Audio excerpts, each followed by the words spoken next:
আমি না কারোর প্রতি কেন জানি কোনো অভিযোগ করতে পারি না, আঙুল তুলে বলতে পারি না তোমার এই আচরণে আমি ভীষণ কষ্ট পাচ্ছি।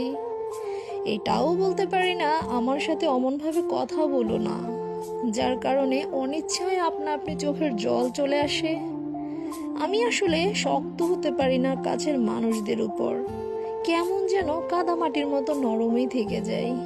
অথচ উচিত ছিল শক্ত হওয়ার, জবাব দেওয়ার দরকার ছিল কঠোরভাবে, যাতে তারা দ্বিতীয়বার আঘাতের কথা মাথায় আনতেও কয়েকবার ভেবে নেয়।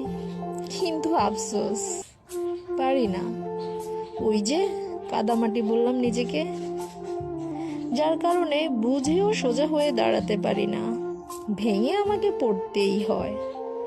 তবে হ্যাঁ, সবচেয়ে চমৎকারভাবে যেটা পারি সেটা হলো নীরবে সবটা সহ্য করে নিজেকে কষ্ট দেওয়া, সাথে চোখের জলের ফোয়ারা।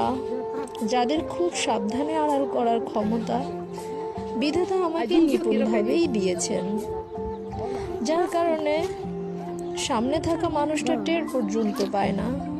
তার সামান্য একটু শব্দের উচ্চতায় সামনের মানুষটা কেঁদে গেছে কতটা নীরবে।